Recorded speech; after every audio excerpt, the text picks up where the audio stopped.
ready? Are you ready? Come on.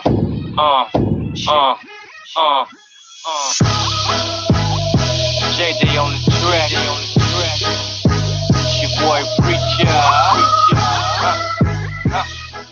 And good morning. You're listening to IntellectualRadio.com. I'm your host, David L. Lowry Jr., and the name of the show is Let the Truth Be Told. Folks, the Rebels of Radio are back here on Saturday morning, and we're in the new studio for the first time, man. This is beautiful up in there, Earl. But nevertheless, what the topics we're going to talk about today is we're going to talk a little bit about the political elections and races coming up. And also, we're wondering if a lot of people know the true meaning of Easter, which is Easter. And it has nothing to do with the resurrection of Yahshua. So if you ain't got nothing to do, call a friend and let them know. You're listening to IntellectualRadio.com. I'm your host, David L. Lowry Jr. And the name of the show is Let the Truth Be Told. Let the Truth Be Told. It'll move your soul. See you in a second. Little piece of mercy, man, homie. When I'm feeling lonely, cause it's the truth that shape and mold me. Truth be told, cause I'm married to it. If it ain't the truth, man, I don't wanna do it. Real love, be official. It bear forgiveness and it be sacrificial. I'm married to the truth. I'm married to the truth. I'm married to the truth. Yeah, I'm married to the truth. I'm married to the truth. What? Come on. I'm married to the truth. You're always there for me. Yeah, for me. And I know that you care for me. Yeah, for me. You're always down for me. Down for me. You're always there to give me up. Just give me back when I'm talking reckless. Because of times when I'm being tested. Man, I'm glad that I'm vested. Without your love, I feel so naked. Without the truth, I feel neglected. Cause at the time when things get hectic, you give me your best, and I feel protected. Back in your arms. And welcome back. You're listening to IntellectualRadio.com. I'm your host, David L. Lowry Jr., and the show is Let the Truth Be Told. Folks, I want to first give an honor to God and my Lord and Savior Yahshua for making it possible for me to be here. The Rebels been gone for a couple of weeks, and here we are, right back in a brand new studio. Man, this is great, Earl. But let's get things started. You know, I want to talk a little bit about today on the show. I'm a little rusty. Huh? Yeah, but y'all gonna take care of that. But first, let me introduce my host with the most, Johnny Westmoreland, our in-house actor. What's up, Jay? It's okay, man. Like I'm saying, I'm glad to be here. Got a lot of opportunity to be here, and we're gonna have a good show today. We're gonna let the truth be told. Oh, we finna run it now. Now, we all know that this is the political season, and a lot of the politicians is going all overboard trying to get elected in these different political spots. We got J.B. Pritzker, we got Chris Kennedy, I think that's his name, running for governor. Who else running for governor, Jay? Ain't T.O. Hardeman running for? Oh, yeah, brother T.O. Hardeman running for governor. I mean, you got about 5 or 6 candidates. Now, I just have to let people know this, that we see all these commercials, you know, they came out with Pritzker on the tape with Begorovich, you know, talking about black people and talking about, what's the guy's name? He talked about Obama, too. What is his name? He took a seat or something? Oh, God, I can't talk I don't know. But anyway. He even brought Hal Washington up. Did you see that? Yeah, they trying to do something. But the real secret is this. Black people, we control the polls in the city of Chicago. I mean, we can elect anybody because downstate doesn't have enough power to do that. But what are we going to do? John, you think we're going to actually go in there and pull the lever for JB after JB was on the tape undercover with Gorbachev, talking about black people in our face. Do you think we gonna vote him in? I wouldn't. And you know what, Dave? It's sad to say. I've heard people say he's the only person that can beat this governor here. They'd rather vote for him than a vote for Romney. So that's bad when you got that. They talk about how Chris Kennedy, something about housing, he was doing something. He was doing something with his apartments building downtown. He said the people there, they couldn't afford it, and if they needed to go out and get a job. But it's real sad that you get this split of the black voters. You know what I'm saying? That's exactly what it's going to be. And Romney, he can get back in that day. You're going to be careful. Well, I don't know about Ronald getting back in, but I know the Democratic race is horrible for us, because you're talking about politicians that only want to come out to support certain politicians. Like, you got Bobby Rush, and you got Jesse White, Secretary of the State, and everybody's running behind J.B. Pritzker. Then you turn around, you got T.O. Hardeman running, a black candidate. I mean, what is it that black people don't seem to understand, that we take our vote and we still go to the polls and we vote for these people who doesn't do anything for the community, talk about us like dogs, and yet we put them in the office? What do you think that is, John? What kind of mindset is that? That's some type of mental illness. Because, Dave, a lot of times people go vote for name recognition. They don't even read the background of the candidate. They go by, so-and-so voting for this person. They're going to vote. They just pretty much, Dave, is jumping on the bandwagon. And then that's why God say people perish for lack of knowledge. They don't have any knowledge about these candidates. Think about it. Look at all these politicians that's in office now, whether it's Democrat, whatever. What have they done? No, I'm seriously. What have they done? They have done absolutely nothing, man. And these people are still voting and putting the same people in there, but expecting different results. No, we need a whole makeover for the whole state. Sir. And people fail to realize you got to start voting good for your local government. They the ones that's the shot caller. Don't blame it on Trump, because he got y'all going crazy. Yeah, he got the war going crazy. No, you got to vote for your local government, your senators, your aldermen, your state reps. Right.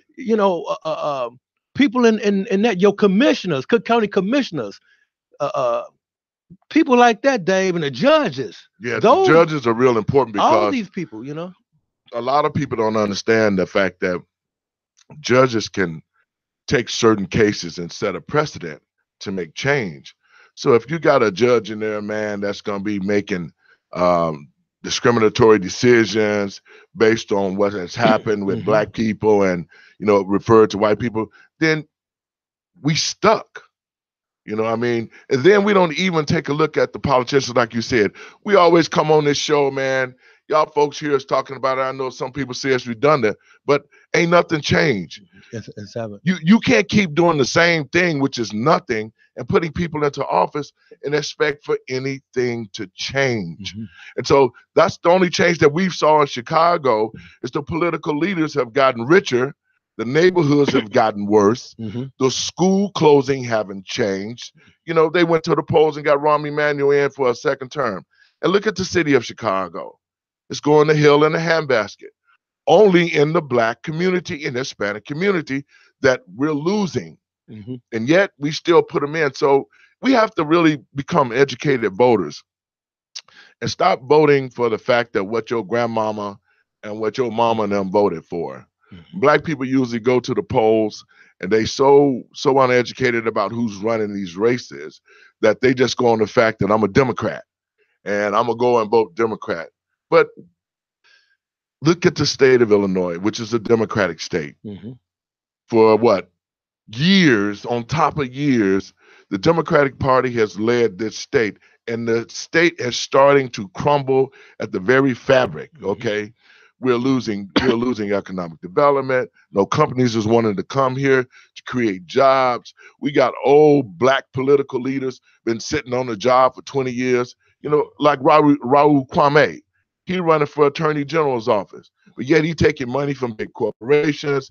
He taking money from the red light camera people that's causing a lot of financial hardships in the black community across the city of Chicago. I mean, These are black political leaders who are supposed to have the best interest of the community at hand, but it looks like they got their own best interest at hand. What do you think about that, John? You're right, Dave. Those red light cameras are primarily targeted in the Hispanic and the black communities. Yep. And I guess they friggin', those red light tickets add up, and they know that people struggle to pay them.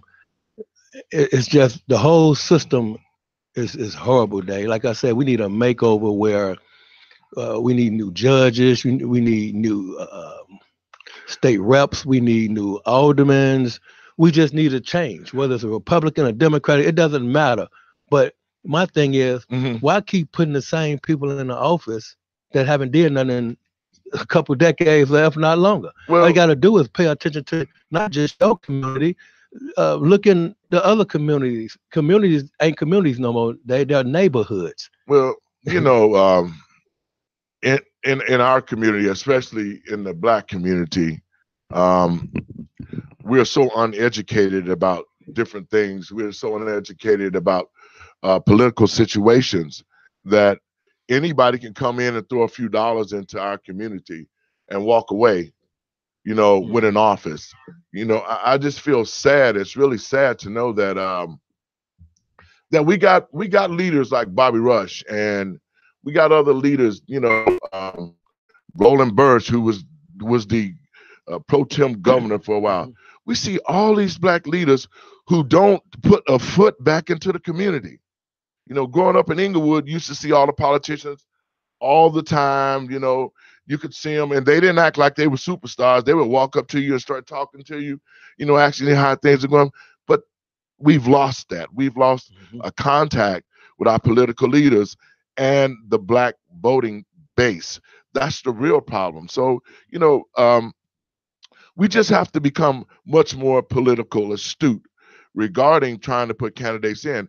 And we really should start grooming other young people. See, we dropped the ball. The generation that I grew up in, we dropped the ball because a lot of us thought we had made it. A lot of us thought that, okay, now that we've got a little money, we can buy a house and we can run out there and live with master, and he don't want us out there anyway. We think that we actually have made it. But this is the truth. If all of us has not made it, none of us has made it. So the idea of thinking that, oh yeah, I got this, I'm on the plantation, I got a job, and I'm not like the rest of the black people, I'm different. I'm on a whole nother level. But you're just a corporate slave, because all you do, you're so indebted, you get all this debt, you get indebted to these jobs, you get a house, you get cars, you got kids in school.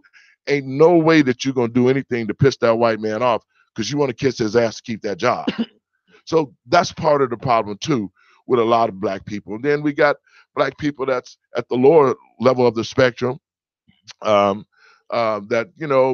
the everyday Joe Blow type guy, man, he doesn't really understand the election process, so he just go in and pull the lever for whoever somebody tells him to do, or whoever has a little function and pass out a little chicken and watermelon. So, we have to become better educated voters so we can get people into the office that can help us make the change in our communities. What you think, John? Yeah, that's pretty much what it's going to take, Dave, because people don't know. They just don't know, man. Like, I grew up in politics when I was 8 years old, and being around all those people with Doliak. Bill Henry was my godfather, who was a state representative. James Taylor. First. And then it's just, back then, by me being around them, Dave, I learned the dynamics of politics, Right. But I know everybody's got something on them. Every politician, in order to be a politician, you got to be able to tell a great lie. And you got to be able to steal. Right, you got to be able to steal. And people talking about players, it's the politicians, the players. It's the matter who get caught. That's right, right. So, like I said, everybody got something on them. And these politicians are slandering each other. They ain't the way to win. No, that ain't the way to win. Talk about what you're going to do different than what the previous politician going to have done. But they're slandering each other. That makes you don't even want to vote for none of them. Well, that's a political way. You're talking about, different political leaders. Like Pritzker spent $70 million on this race of his own money. Come on, let's be serious, all right? if you're going to spend $70 million in a race and you say that you have a relationship with the black community, why haven't you been taking some of that $70 million, all the money you have, and start making some changes in the community besides waiting till election time and then coming out begging about both talking about how much money you spent? But the communities are war zones. I mean, if you have black people and brown people interests best at hand, you should have started doing these things before you decided to run for governor. You know, the Bobby Rushes and all the other state reps, the Kwau Rames, whatever his name is, you know, all these black people who are sitting in position, the Will Davises and the Al Rileys and all the South suburb politicians, you don't see any change in these communities at all. Robin Kelly, who was a congresswoman, who has never came out, said nothing, changed nothing in the South suburbs. She's 50 times worse than Jesse Jackson. At least Jesse was trying to do some things to make a big difference with the airport and some other things. But you got Robin Kelly sitting in office. She got money from the mayor, was it Bloomberg? She got money from him regarding assault weapons, and that's what she rode her way to the Congress for. She hasn't done anything. And that is the model of politicians that we're seeing today, that they want to be superstars, but they do not want to help the community. And I think that's where we are failing our children at, because our children do not see black people in power making change. They see black people kissing everybody's butt for crumbs on the table, and then we ask them to respect us and respect the neighborhoods. We don't train them up or try to teach them anything about politics or make sure there's opportunities for them to go to school and become somebody. What you say, Jay? You're right, Dave. They're behind in so many levels, not just politics. I mean, as far as education, and you know, the way you brought up. You know, I know some people, parents that was brought up from the South, Dave, they are not as educated as the people that was, you know, from the Midwest or wherever. But it's still not no excuse, because at some point you still got to educate. Somebody got to have some type of education somewhere in these instances. Well, let's say this. I want to say this about the people from the South, because I was raised in the South in Arkansas until I was 8 years old. Me and my sisters, you know, we picked and chopped cotton, thought that was pretty cool, because we was kids. We didn't know that this was pretty much a slave type of situation, because of our parents kept us well informed on really what was going on. And after experiencing that, and then coming to the city of Chicago, you know, I grew up under the Radoliak, Jim Taylor, Cliff Kelly's, you know, Gus Savage, you know, Eloise Barden, Ann Langford, Margaret Smith, all these political leaders back in the day. They had a vested interest in the black community. They owned homes, they owned businesses, and they really went out and helped create economic development for their constituents in their different wards in the city of Chicago. I mean, mind you, had the old Mayor Daley, which was an old gangster, Irish gangster, and he ran the city with an iron fist. But he was also intelligent enough to know that, let me pump some money into the black communities. Let these black leaders start to build their communities and their schools so that they can educate the children. Now, back in the day, I went to public school. The public schools was just as good as a Catholic school or any other school that you wanted. You know what I'm saying? You know, we got good education. You know, the teachers cared about you and all of those type of things. But now, I mean, our schools are just places for our children to go and be on social media. And then, Dave, you look at it like, look at Lane Tech back in the days. In the all 80s, white. No, not really. You had some blacks in there, because I know people that graduated from Lane Tech, but it was number one in the city. It was number one. Whitney Young was number two. Then you had Lynn Bloom and whatever. I went to Taft. That was your time. yeah, I went to Taft in the 80s, and Taft was like number 6 academically. So and they were public schools. They were public schools. So it wasn't the Catholic schools. You know, you had some good Catholic schools and stuff, but yeah, primarily those schools was pretty good back then, but now they're not. Well, Johnny, you talking about the latter generations, the Whitney Youngs and stuff like that. You know, I graduated in 1974. We're talking about the Tildens, that was a technical school that you couldn't even get into because it was in Canaryville. And a lot of blacks were not allowed to go in Canaryville. Right. That's where I went. You're talking about Dunbar High, CVS, Inglewood, Marshall on the west side. all these public schools had great curriculums. You know, when I came out of Tilden, for the first 2 years, I took shops. I mean, I knew how to weld. I knew electric shop. I mean, machine shop. I mean, there was a lot of skills that I had when I came out of high school that I was able to walk right out of high school and get a job as a welder at J.I. Case Company. And as time went on, those type of technical trades was taken out of the black schools and put into the hands of the unions, which are predominantly white. So you're talking about now those type of jobs for young blacks who might not go to college, who might just want to have a trade and take care of their families. You're talking about those trades are gone from the schools now, and they're in the hands of white unions. And it's hard as hell for a black man to get a job in a white union. So that's a lot of things that's going on that happened then with us that made it great for the black community. You know, looking at us now, here it is, 40 years later, we're in the worst condition of all times. Black people are. Yeah. Our children walking around, they don't have a sense of knowledge of who they are. They have no ideas on the structure of getting through grammar school, getting through high school, and going to college. They have no ideas on how to be men. Our young men, our young females don't know how to be women.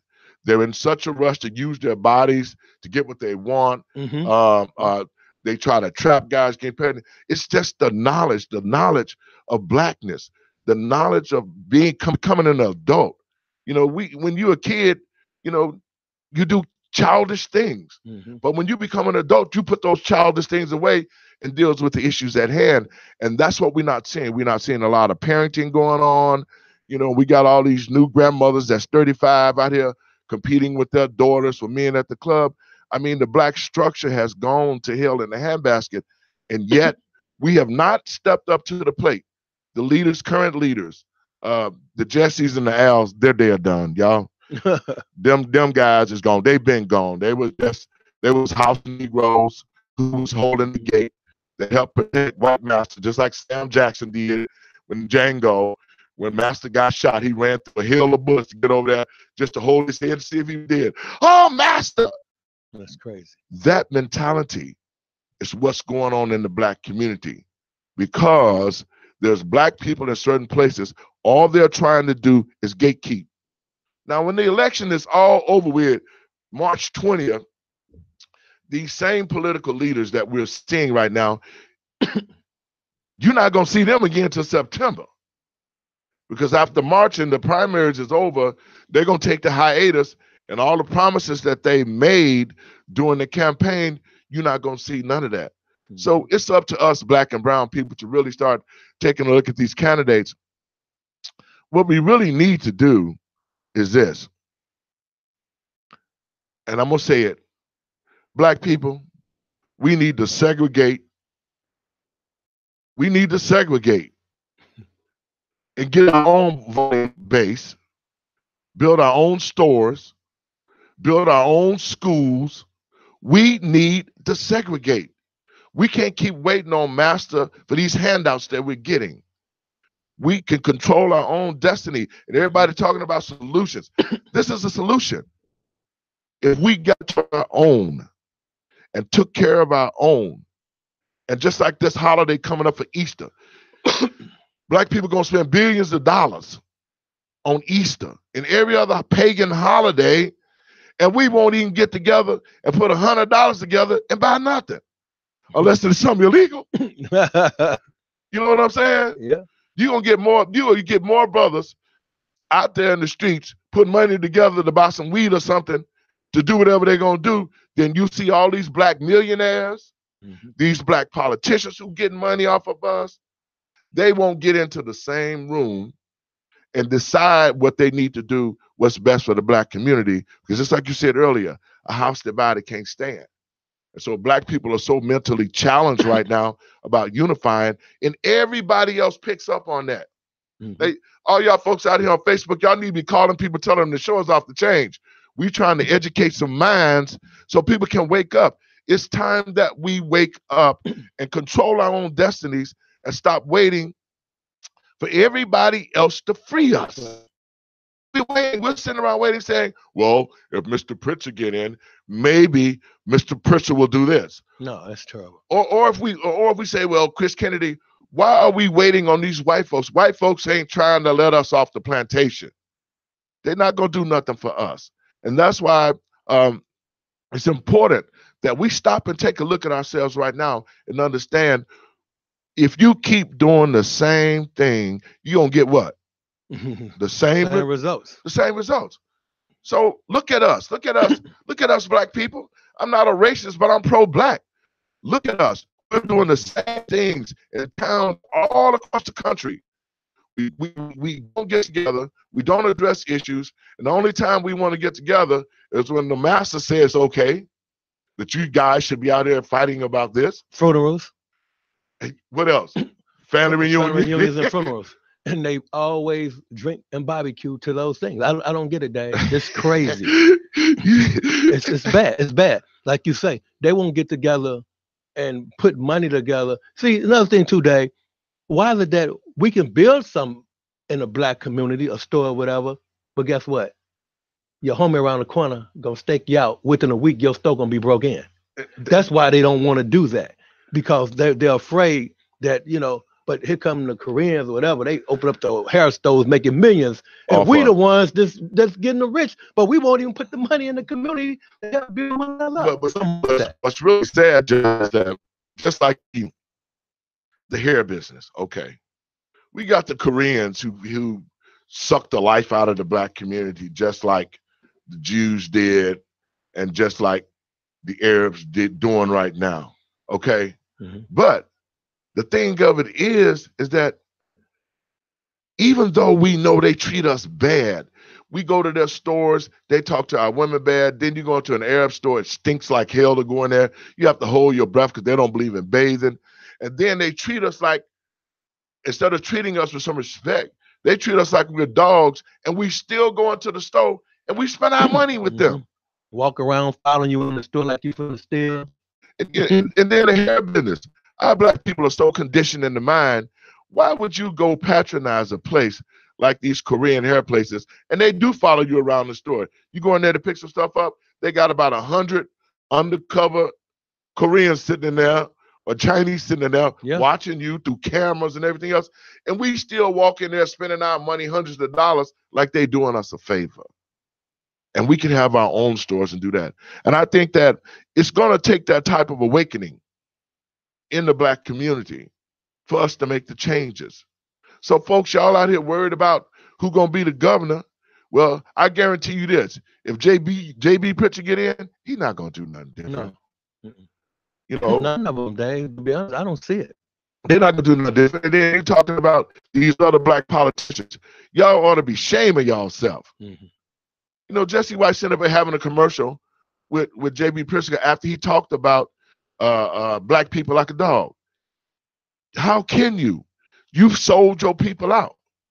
All these politicians have sold black people out, and yet if black people don't understand or be educated voters, we're going to get the same thing, another 4 years of garbage. And them years are adding up, Dave. You look at it, it's like over 20 years or longer that we suffering at a high rate now, more so now than ever. It's going to continue if we don't wake up and vote for the candidate that has our interests, not their cronies. Well, that's one thing about the brother T.O. Hardeman.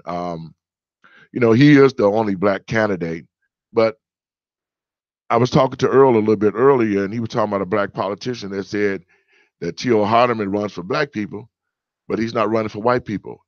That's a mindset of stupidity for that politician, that he wouldn't vote for a black man because he's not standing up for white people. I got a question to all y'all politicians out there. How many white people standing up for black community? How many? That's right. They're stereotyping them. They're not even giving them a chance, Dave. Right. So, we have to look at what we're dealing with. We have to really go outside your house and look around your block in your community and see what it looks like. if you go out there and you know that the community is toward a hill and back and it's really nothing going on, and you study voting for the same political leader, guess what time it is? It's time to either step up and run for office yourself or organize and create a leader that can help us change the dynamics in the Black community. What do you think, John? That we're going to take a quick break? It's going to be the same time today as it was yesterday at this time. Take a break, guys. And in saying that, we're going to take a quick break and come back, and we're going to talk about the true meaning of Easter. You're listening to IntellectualRadio.com. I'm your host, David L. Lowry Jr., and the show is Let the Truth Be Told. Let the truth be told. It will change your mind and move your soul. JD on the track. It's your boy Preacher. Yeah. True. Come on. Hey. True. Hey. Hey. True. Hey.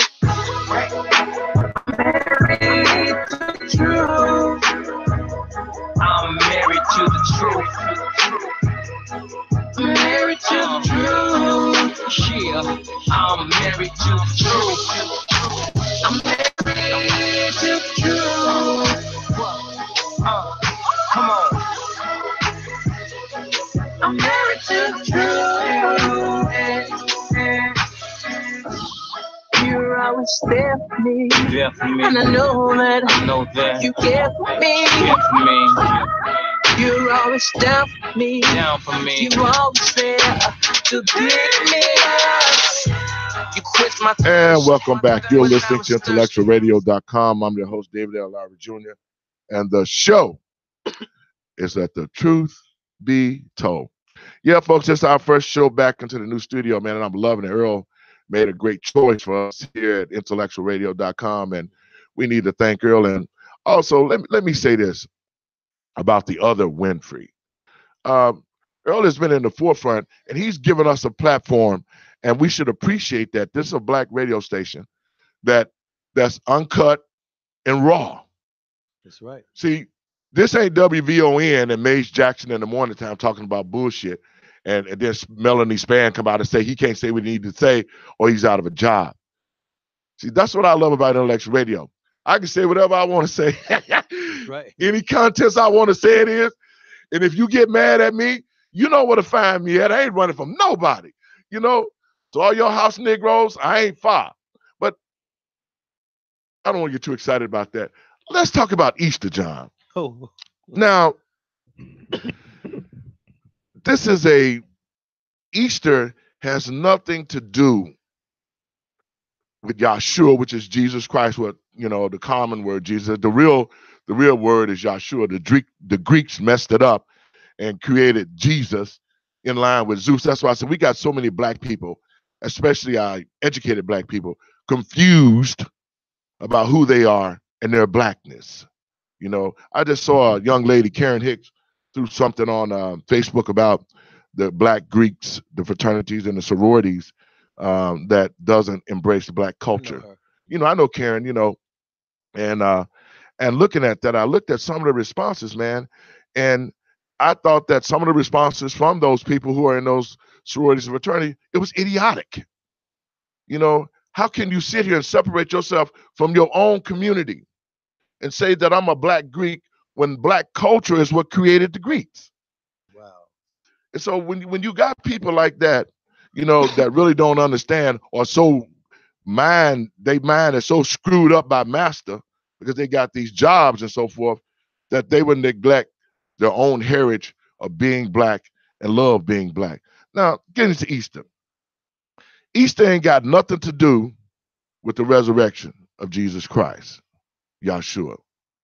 But yet somehow the white man in his infinite wisdom was able to put a bunny with Easter eggs hunting into the resurrection of Jesus Christ. John, you want to talk a little bit about that? First of all, a bunny don't lay no damn eggs. Number one. And if you know anything about where Easter started from, it's like they were in the woods having orgies and sex and doing all these bad things, praying towards the Easter Eastern Star. Exactly. So people don't know nothing about that. They don't want to know, Dave. They want to just, okay, it's traditional. I'm so sick of the traditional garbage. And first of all, Jesus, they don't even know the identity of Jesus. Nope. They just, oh, Easter bunny. They got the kids going Easter egg hunting on the bunny after they leave church. So you done went to church and they talk about the resurrection of God. Then later on, 2 hours later, you done took them on the Easter bunny trail. That's something wrong, Dave. Well, the misconception of these holidays is a big thing, especially in the Black community. A lot of our Black preachers should be preaching. A lot of them do preach the resurrection of Jesus Christ, but a lot of them promote the Easter bunny type thing too, because it's all about money. It is. You're talking about Easter. Black people are going to probably spend $3 or $4 billion buying clothes, tied to church, cooking big meals, drinking. You know what I'm saying? Yeah. A lot of stuff is going to go on behind Easter that really doesn't pertain to the resurrection of Yahshua, which is Jesus Christ. I keep saying that because a lot of people don't know what Yahshua means. They don't know that Yahweh. They don't know what that means because the conditioning of the mind, because the white man told them it was Jesus. It's Jehovah, Yahshua, and Yahweh. But see, that's the thing of getting back down to education. Black people, we need to start to understand that we need to teach our children the true meaning of these holidays. And it ain't all about just going out there to say, this Easter, I'm going to go buy new clothes to go to church. Some people don't even go to church on Sundays, but everybody going to be in church on the resurrection. I don't go to church on Sundays, on Easter Sunday, because it's a fashion show. It's already a fashion show anyway. It's a fashion show, man. So this is a runaway show. That's what it is. Yeah, you said it's a runaway. And that's true, man. It's all about appearances for us.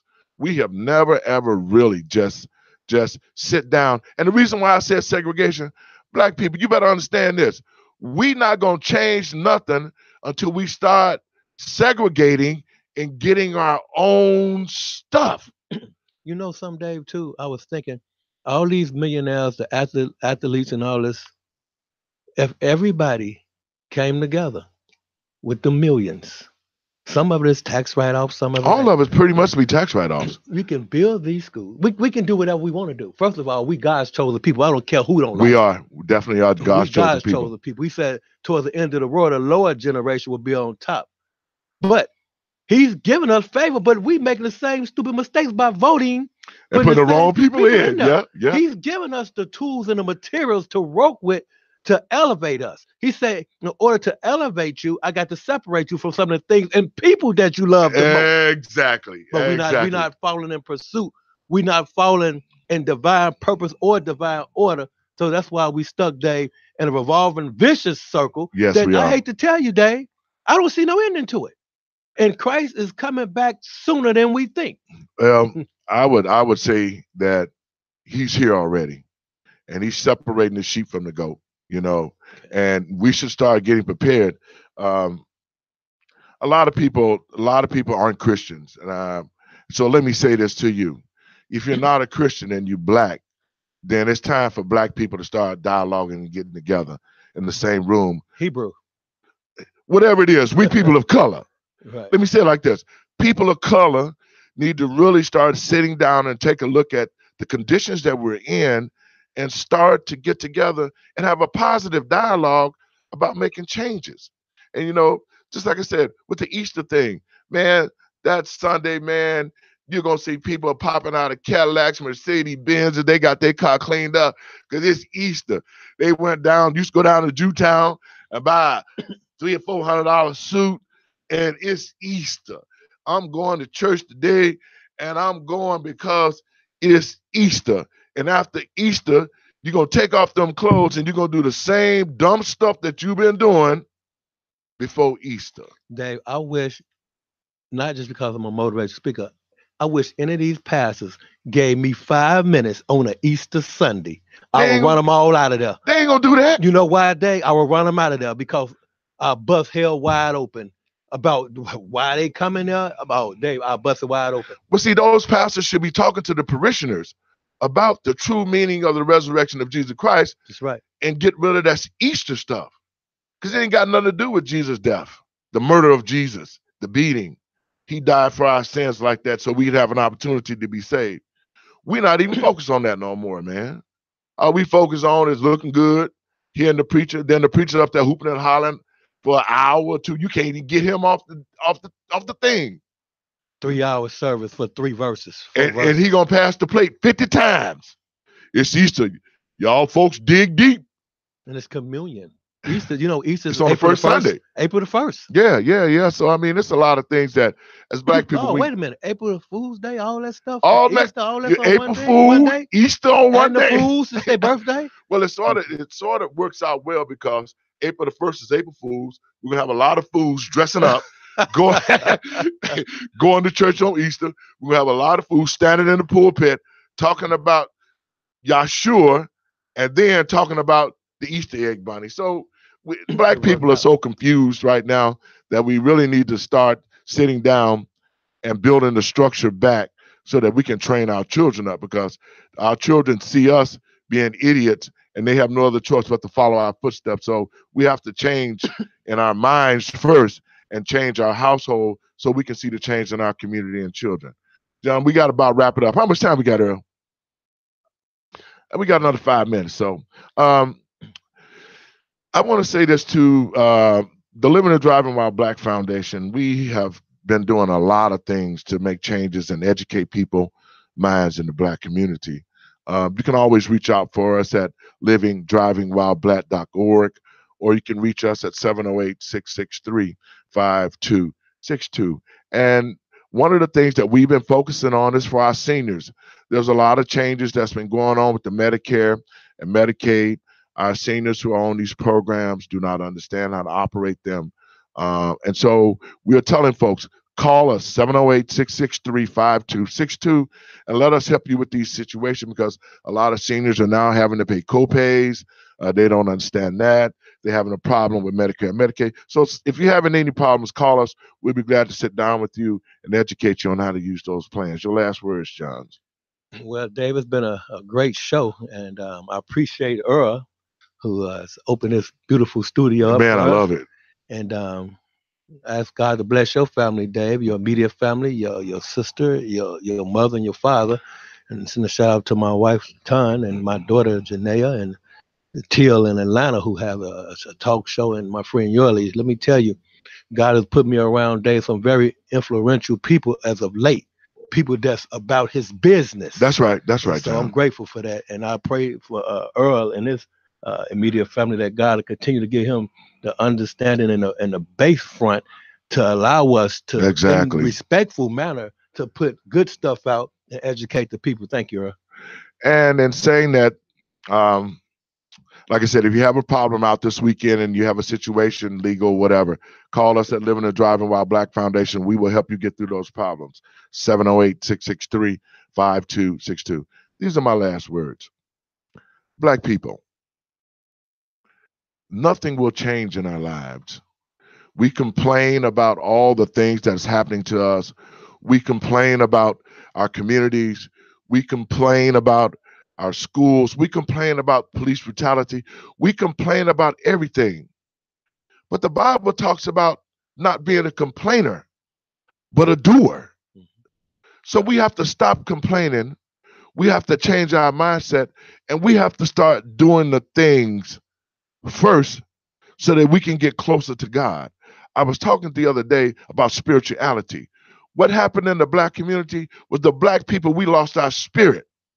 Because back in the day, our children used to understand spirituality because they was forced to go to church, whether they liked it or not. Dave, I agree. They was forced to read the Bible, and they had a true understanding of God and what Yahshua meant in our minds, in our families. And so we're not teaching that anymore. We've lost our spirit. And that's the problem that black people are facing today. Until we change the way we think and change the way we act, God has already given us favor. The only way that we're going to make a difference in the world today is we got to put God first.